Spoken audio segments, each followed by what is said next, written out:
जय श्री राम। 18वें अध्याय मोक्ष संन्यास योग का 49वां श्लोक। तो अर्जुन की जिज्ञासा के अनुसार त्याग और संन्यास के तत्व को समझाने के लिए भगवान ने 4 से 12वें श्लोक तक त्याग का विषय कहा, फिर 13वें से 40वें श्लोक तक संन्यास यानी सांख्य का निरूपण किया, फिर 41वें श्लोक से यहाँ तक कर्मयोग रूप त्याग का तत्व समझाने के लिए स्वाभाविक कर्मों का स्वरूप, उनकी आवश्यक कर्तव्य का निर्देश करके कर्म योग में भक्ति का सहयोग दिखाकर उसका फल भगवत प्राप्ति बतलाया कि किस प्रकार अपने स्वाभाविक कर्मों से भगवत प्राप्ति की जा सकती है। किंतु वहाँ संन्यास के प्रकरण में यह बात नहीं कही गई कि संन्यास का क्या फल होता है और कर्मों में कर्तापन का अभिमान त्याग कर उपासना के सहित सांख्य योग का किस प्रकार साधन करना चाहिए। अर्थात यह नहीं मानकर कि मैं यह कर रहा हूँ, यह अभिमान छोड़कर सांख्य योग को किस प्रकार साधन करना चाहिए। उपासना के सहित विवेक और वैराग्य पूर्वक एकांत में रहकर साधन करने की विधि, उसका फल बतलाने के लिए पुनः सांख्य योग का प्रकरण आरंभ करते हैं। श्लोक संख्या 49। असक्त बुद्धि सर्वत्र जितात्मा विगत स्पृह नैष्कम्य सिद्धिं परमाम संन्यासेनाधिगच्छति। असक्त बुद्धि सर्वत्र जितात्मा विगत स्पृह नैष्कर्म्य सिद्धिं परमाम संन्यासेन अधिगच्छति। जितात्मा का अर्थ होता है जीते हुए अंतःकरण वाला पुरुष, जिसने आत्मा को जीत लिया।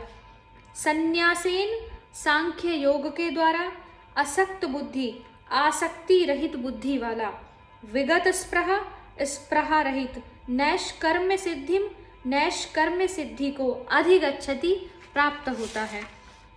तो इसका अर्थ है कि सर्वत्र आसक्ति रहित बुद्धि वाला, स्पृहा रहित, स्पृहा इच्छा का सूक्ष्म रूप है, स्पृहा रहित जीते हुए अंतःकरण वाला पुरुष सांख्य योग के द्वारा उस परम नैष्कर्म्य सिद्धि को प्राप्त होता है। तो प्रश्न आता है कि सर्वत्र असक्त बुद्धि, विगत स्पृहा, जितात्मा, इन विशेषणों का क्या अभिप्राय है। तो उत्तर है कि अंतःकरण और इंद्रियों के सहित शरीर में, उनके द्वारा किए जाने वाले कर्मों में तथा समस्त भोगों में और चराचर प्राणियों के सहित समस्त जगत में जिसकी आसक्ति का सर्वथा अभाव हो गया है, जिसके मन बुद्धि की कहीं किंचन मात्र भी संलग्नता नहीं रहती, वह सर्वत्र असक्त बुद्धि है। सर्वत्र सभी प्रकार से आसक्ति रहित, जिसकी स्पृहा का सर्वथा अभाव हो गया, जिसको किसी भी सांसारिक वस्तु की किंचन मात्र भी परवाह नहीं, उसे विगत स्पृहा कहते हैं। जिसका इंद्रियों के सहित अंतःकरण अपने वश में है, उसे जितात्मा कहते हैं।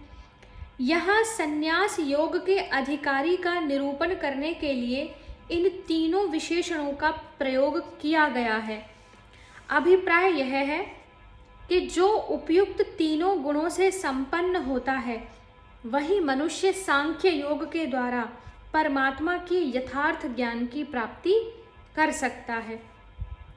प्रश्न है कि यहाँ संन्यासेन पद किस साधन का वाचक है और परमाम विशेषण के सहित नैष्कर्म्य सिद्धिम पद किस सिद्धि का वाचक है और संन्यास द्वारा उसे प्राप्त होना क्या है।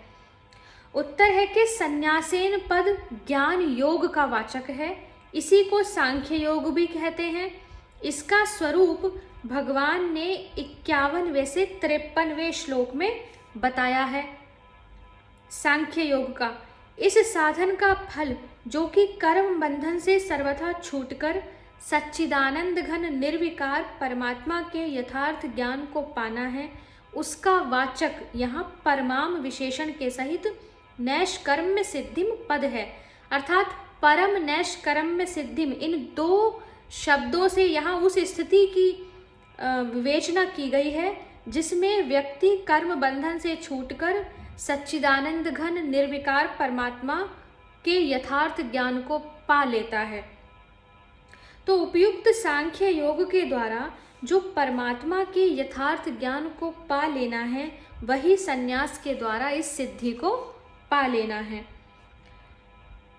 तो उपयुक्त श्लोक में यह बात कही गई कि संन्यास के द्वारा मनुष्य परम सिद्धि को प्राप्त होता है।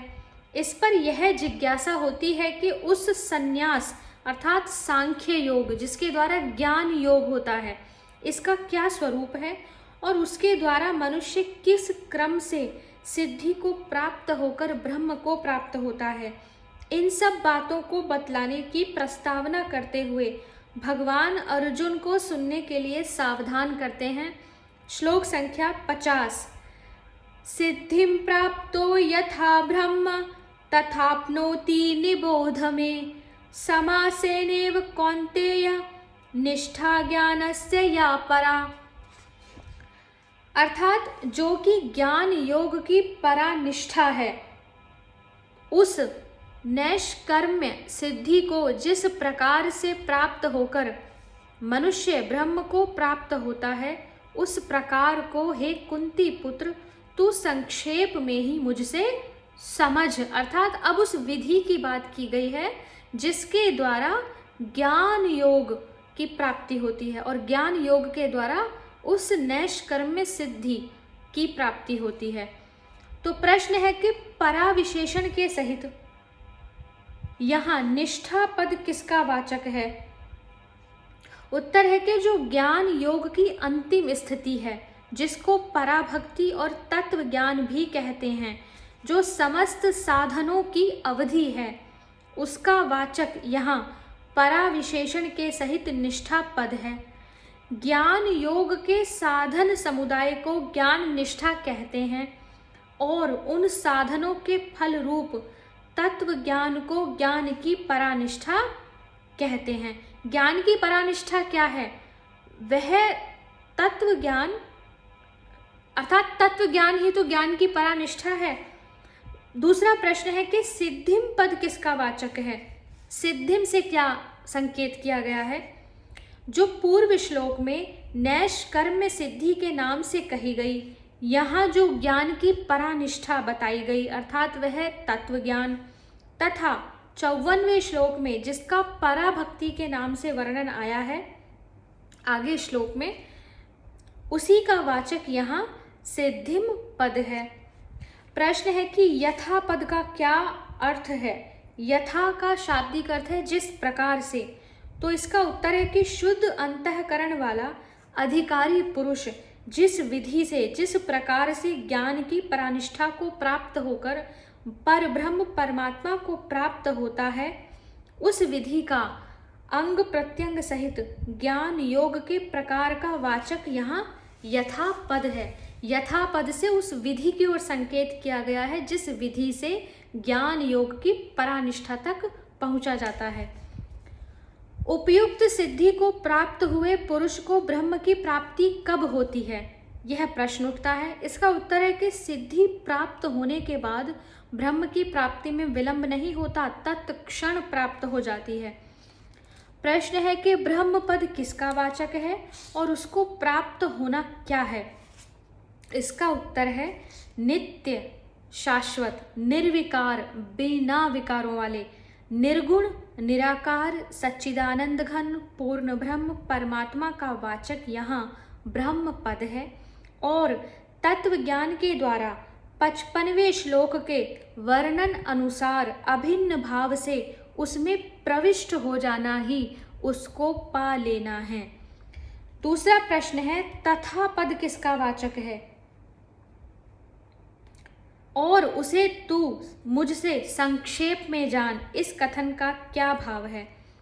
उत्तर है कि यथा पद से विधि का लक्ष्य कराया गया, उसी का वाचक यहाँ तथा पद है एवं उसे तू मुझसे संक्षेप में जान, इस कथन का भाव है कि उसका विस्तार पूर्वक वर्णन करके नहीं बतलाऊंगा, तुम्हें संक्षेप में ही बतलाऊंगा, इसलिए सावधानी के साथ सुनो, नहीं तो उसे समझ नहीं सकोगे और चूक जाओगे।